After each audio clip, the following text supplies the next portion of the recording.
Welcome to Spirited Straight Talk, the podcast to help you thrive with the help of spirit. I'm Deb Shepard, psychic medium, spiritual teacher, and author. Each week, I bring new insights to help you heal from loss, connect with spirit, and turn setbacks into triumphs. So let's get started.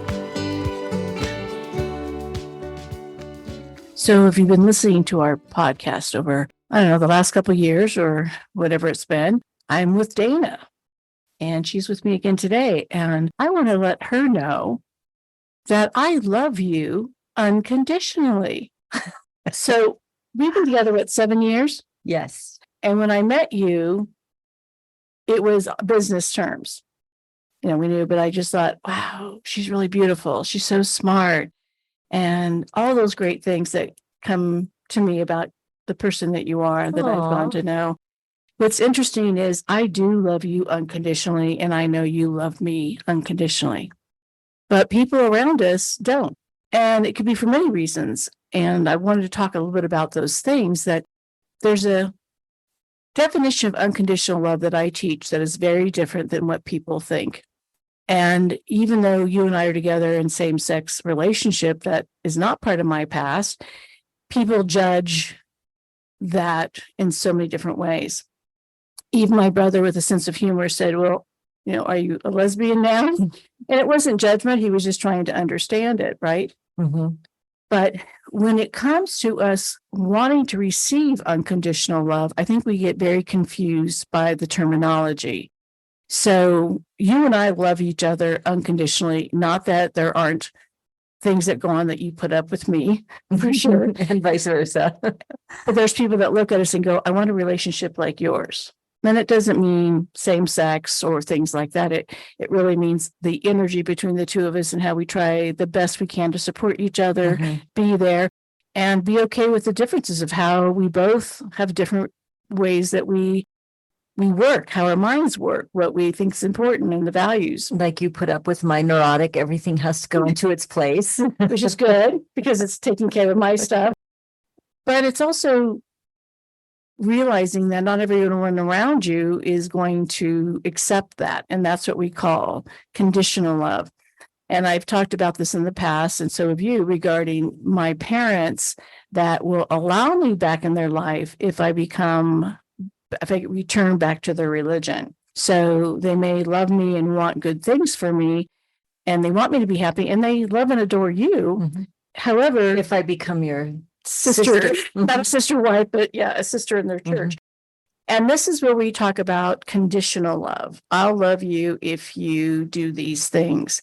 We get confused with that perception, which is unconditional love is loving somebody no matter what. That's what people say. However, we still put conditions on it or those around us. And so we try to change who we are to get acceptance by them. I was even thinking this about dogs, because people will say often, oh, dogs are so unconditional. And they are. I mean, you can really be bad to a dog and mean and those kind of things, and they'll still come back. And of course, we love our fur babies. We a little bit too much maybe at times, but we do have a big place for them. But people will even make comments regarding the dog you have. Oh, we have tiny dogs, and I've had big dogs, middle-sized dogs, all kinds of different animals. And they'll say, I just don't like tiny dogs. So it's judgment. We go back to what we like and don't like versus, isn't that animal really cute? Or I'm so glad that you found something that you love. So if you're in a relationship or you have family, whatever it is in your life, career, siblings, friends, and they seem to judge you, that's called conditional. That's not unconditional. So I will give everyone my definition of how I interpret it, but then we end up changing, hoping that that person will love us the way we need. So they're really not loving you, they're loving your performance. And we talk about this being in crowds, about being accepted. So if you're in a social situation, and I call it, the prostitute, how do you fit in? You're not really fitting in authentically. You're fitting in for the circumstances. So when you're looking for unconditional, it's a very different type of understanding. And it helps you to stop trying to be someone you're not to get approval. And I think it's just coming to terms sometimes that we're not always going to align. And we've even seen this over politics. Mhm. We've seen this over religion, all types of things where people have a feeling, if you're not aligned with me, I can no longer love you. Mhm. And I find that fascinating. Now, I think there's nothing wrong with having different opinions, but the real part of this is, does it separate us from that essence of love? Mhm.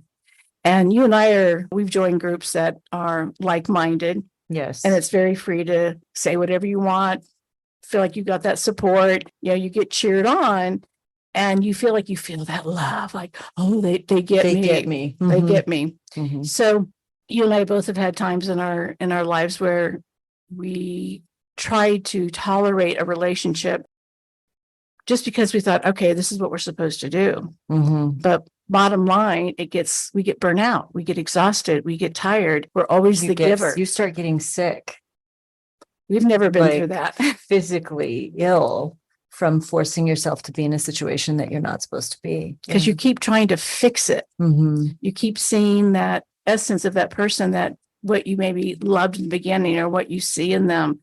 But why do we keep doing that? And can you love somebody unconditionally and release it? Mhm. And that could be where they're not doing their part as a partnership, and you can love them, but realize that maybe they don't share the same roof or whatever it is with you, that it's Mhm. time for you to have a different type of connection. So one of the things I teach in this is unconditional love. This is my definition so that we can move further in this.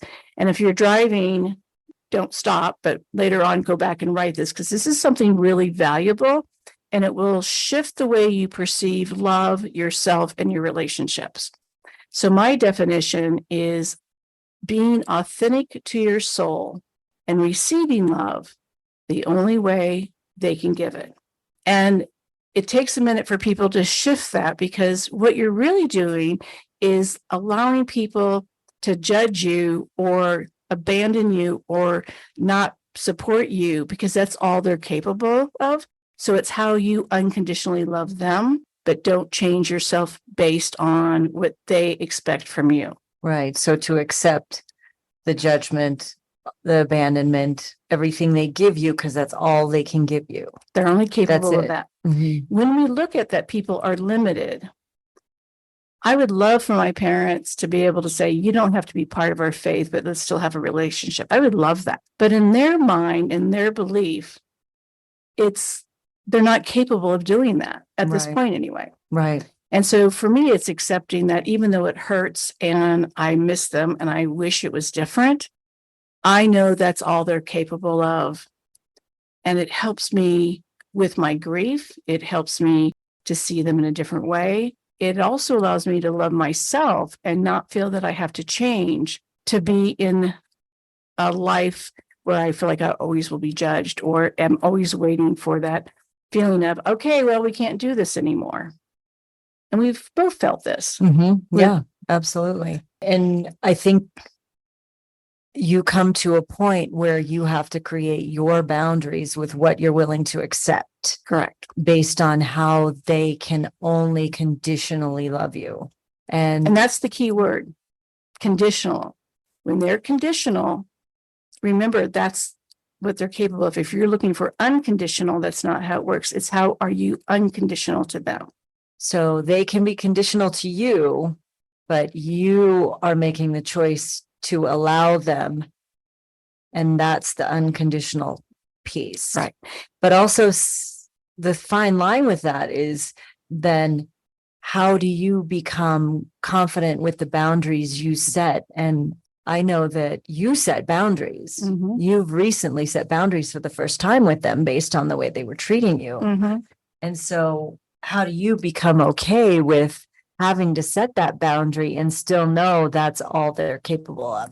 I think it takes practice. I don't think it's something overnight. It's not where I have a wand going, oh, guess what? I am going to be unconditional now. Mhm. It's a process of unconditionally loving them. Mhm. They can only love me with these pieces. Mhm. Now, deeply, I know that they love me as their daughter.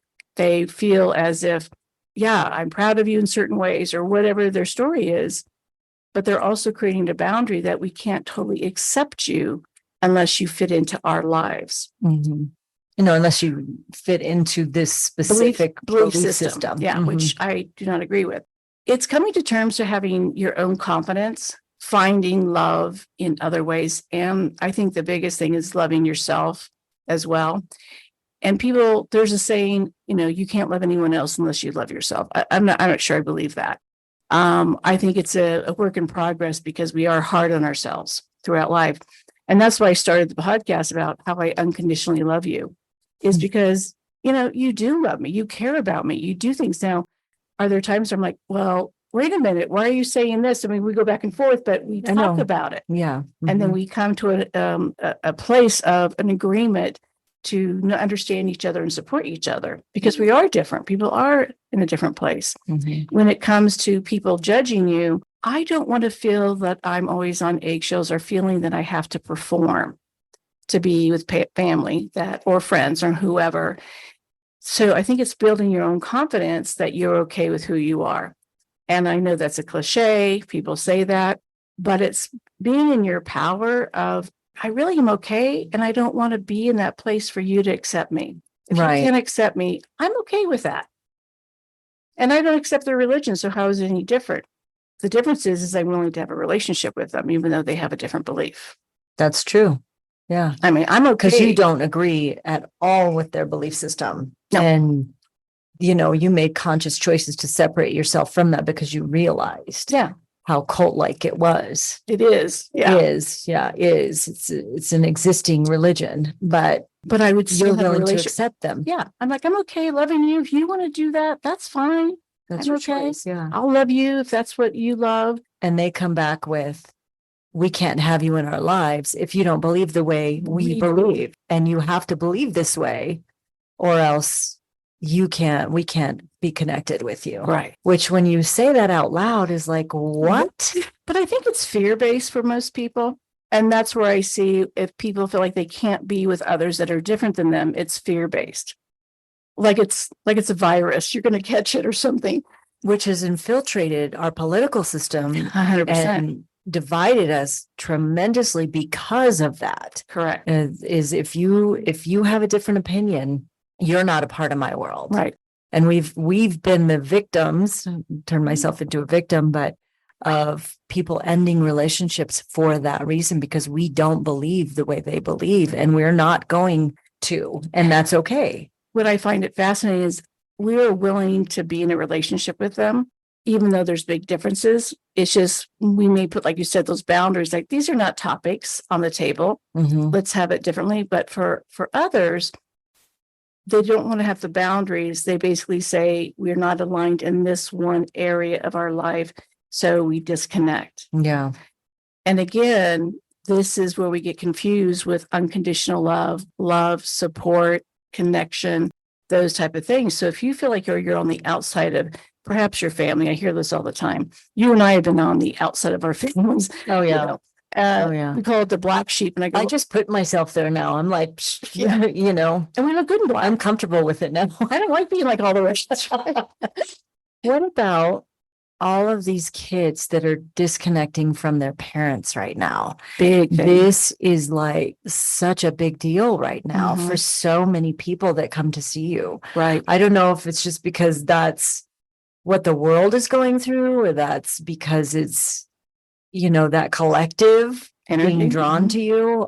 But we see this as a big thing right now. And we see it in our personal life too. Yeah, that's what I mean. Yeah. So what I look at when I look at generational things of how we believe and how we work, and where we open those limits, or where the boxes are, or things that we believe from our past that we bring into our future, it's all trying to unwind it, I guess would be a good way to say it. And I think that, well, we even talked about this on the previous podcast about TikToks, where kids are not doing those jobs where you and I would say, oh yeah, I had to put 14 hours in, where they're saying, well, you hired me to do this. Maybe you need to refigure out what's going on. Except in the case of our one son right now, we're trying to make money, and he's like, oh yeah, they put me on mandatory overtime, a couple hours each day. Our sons are working. So he's like, great. I'm making, more money. yeah. But those are choices versus we felt obligated and guilt and shamed if we didn't. They chose those jobs. Big versus- difference. Yeah. Yeah. And so I think the generation is seeing the previous generation not always being happy, divorces, relationships not working, divisions in the family, financial struggles, and they're choosing to say, I don't want to do that in my life. So that's one piece of it. The other part I think is important, what I believe is what's happening with these kids is they're trying to figure out things. And part of it is maybe pushing the parent away to figure themselves out. I mean, I could have abandoned my parents a long time ago, but I chose to keep it and make that work. Mhm. I think for some of these adult children are separating, and I haven't really figured it out, but I feel like they're pulling away, trying to dig without the influence, or they're projecting stuff that it's our fault. And I'm not sure which is right. I would love to hear a perspective from young people that are disconnecting from their parents, Mhm. because I'm sure I could learn a lot and figure it out. What's interesting is they're not wanting to talk about it. I'm Mhm. hearing this, they're just cut it off. There's no reason and no feedback. So this happened with me a couple years ago, though, where I got upset about several things that had happened. And this is just a familiar thing with my family. And I got upset, and instead of communicating about it, I didn't have the emotional capacity at the time to really dig into it because there were so many different things going on in my mind. Lots of layers. Yeah. And so for a couple of years, I disconnected. So I wonder if that's the same mentality as like, I just don't have the emotional capacity to dig into this with you right now because there's all these other things that are on my plate that I'm trying to dig into and handle. And so I wonder if that's it does. That's what it reminds me of. And a parent wants to fix it. And what do I do for a living? Right? We fix it. You help people fix things. Fix things. No one's broken. They just make Right. you bent. And I think it's also allowing parents or adults that took care of kids just to step back and go, let them have their journey and don't keep trying to change or force the issue. Mhm. Let them figure things out and not take it personally, because in my situation, I'm told I love you. I still love you. There's nothing about that. I still love you, but I need this space. Right. And that's exactly what you felt. Mhm. And it's reminding ourselves that each person has their own way of healing, striving, finding their own comfort, finding their own self-love, finding their confidence, finding their voice. Mhm. And how do we allow to let that happen? And what's coming to mind is the transformation of a caterpillar. It's in that cocoon state where it's trying to figure stuff out. If we disrupted that, we're going to destroy it. We're not going to let it come to fruition. Yeah. So if we think of these situations as being in that cocoon state, and they're growing and developing and healing and getting ready to stretch their wings, it might help us in our healing process. So circling back to unconditional love. Yes. So with situations like this, is it that, again, that they're loving you the only way Okay. they know how, and that's with distance? Yes. That's all they're capable of. And it's hard. Yeah. It's so hard. And for me lately, it's been bookends, right? Both sides of it. And then I think of myself like, well, maybe there's something wrong with me. And then I look at how many people I help or our relationship. I mean, we have such a fabulous relationship that we go through our stuff. Yeah. We do go through our stuff, but yes, I agree. It's usually pretty quick. Yeah. We deal with it. We Talk attempt to about it. understand each other Mhm. and where we're coming from versus neither one of us are fighters. No. We're not We don't raise our built that voices. way. No. Ever. Yeah. As long as she does what I say. Did I say that out loud? You did. You said that out loud. I think we feel that when there's a problem, we need to fix it versus sometimes thinking of that caterpillar in the cocoon, and how people feel about you doesn't create a value. Love comes in many different forms. And I was doing a little bit of research before this topic, and archaeologists and historians have looked at how civilizations have developed and gone away. And it's interesting because when there's division, when there is wars, things like that, there is a division where things fall apart. And it's that, ending and rebirth and new beginning. So when someone is judging you, the unconditional love piece is they can only love you with the tools they have. If they're in fear, if they feel connecting with you or any of these things is bad for them, it's their journey, but it doesn't represent who you are as a human being. And teaching this and living it are two different things because we do have grief. And I have spiraled at times. I've gone down that rabbit hole and I felt, wow, what did I do to deserve this? Right. What I have learned through the years is not to change who I am to get the love. Now, if I made mistakes and I've hurt somebody, there's nothing wrong with me apologizing, taking accountability, trying to heal that relationship, building the trust again. However, look to see if really what their disconnect is something you did or where they need to be. Right. Yeah. So talking about unconditional love again, I'm hoping you'll share this. We did some breath work a while back, and do you want to explain what that is? Breath work. So this is a specific type of breath work, and actually, we hopefully will offer some classes on it at some point within the next year. It's a deep meditation where you use your breath to go into a state of transcendence. We'll just say it that way. Getting out of your own way. And it helps you connect with the divine. And when we did this meditation, your journey on this meditation was very cool. Yeah. So what I'm hoping you'll share is how you felt that you were just surrounded by love. That's all there was. Right.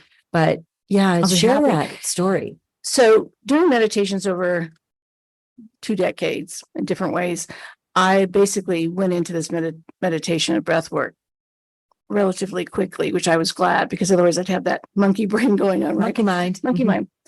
I went so far back, it was before the Milky Way had, the Big Bang Theory. It was way before then. The Big Bang explosion. Not theory. That's a show. That tells you something. Right? So I go there and I'm just seeing this deep love of the beginning almost of time. And I did see other worlds like galaxies and stars and moons and planets. There was such a sense of great peace, a sense of that love that you feel, those certain times you just have that love when when you're see your child, you just heart, right? That nothing else can get into that energy. And I felt almost teary-eyed. My heart was open and felt this is the essence of who we truly are. That's what I felt. This is the beginning of who we are. And because we are made from stars, it made sense of this deep feeling of love and gratitude. And connection, collective. Yeah. And I have felt it a few times, but not like this, especially recently. When I started coming more forward, I got to see other things. Of course, I saw guides and you and different experiences, but it felt like tell about the guides in the cave. Yeah. Yeah. The best way to say it is after I experienced, before the Bang Theory, before the Big Bang, I felt this place. The best way to say it resembled a cave in a large mountain. And there were all women in this cave. And I couldn't see faces, but I saw these robes, very like linen, cotton, not, nothing flashy. And I could see it's almost like the Akashic Records. Yeah. So if you're not familiar with Akashic Records, whenever I do your past life, your soul's contracts, connect with your guides, your loved one, I go to a place that's called the Akashic Records. And it didn't look like the typical one I always see. It looked different, but there was darkness around, like it was night. But in that cave area, it was a lit candle or a fire or something, so I could see the warmth of this. And I could hear them telling me that You were in my life for a reason. And you are coming here to help me and to never let it go. Wow. And I was like, well, of course not. And they're going, no, we need you to listen to this. Very clear. But that again comes back to the unconditional love, that it doesn't mean you have to be completely aligned with something or someone. What it means is that you're allowing people to love you the way they can. And to realize that if they're struggling to love you the way you need, that's not really the point. It's finding ways to love, finding things about yourself that you love. And the unconditional part is be allowing other people to love you with limits. Because Be it's allowing okay. of other people to love you with limits. Yeah, because that's all they're capable of versus having expectations that they can't perform. Mm-hmm. When you feel like you want them to love you a certain way, you're actually putting conditions on them. I need you to love me this way or else. So if you understand that you're saying, I will do all these things, but I have expectations, this is not a barter. This is not, I'm going to buy this and I'm going to pay you this and you owe me this. And that's where I think we get the disconnect. You should love me the way I need. Mm-hmm. And that's called conditional love versus unconditional love. Does that make sense? Got it. Yeah. Mm-hmm. So what I want everyone to do to think about this is write down the people in your life that you would love them to love you just the way you are. What would you need from them? And then realize, are you putting conditions on them? Is it really helpful to expect from them, just like you wouldn't want someone to have expectations on how you love them? Mm-hmm. And that's going to shift your energy of not working so hard and feeling disappointed and not worthy of someone's love. It's about what can people give and what are you willing to be able to say, that's all they can do. And then live your life that way versus feeling disappointed, unvalued, not important. And then find those. And it might take multiple people to show you how much they love you. And it's not just from one individual.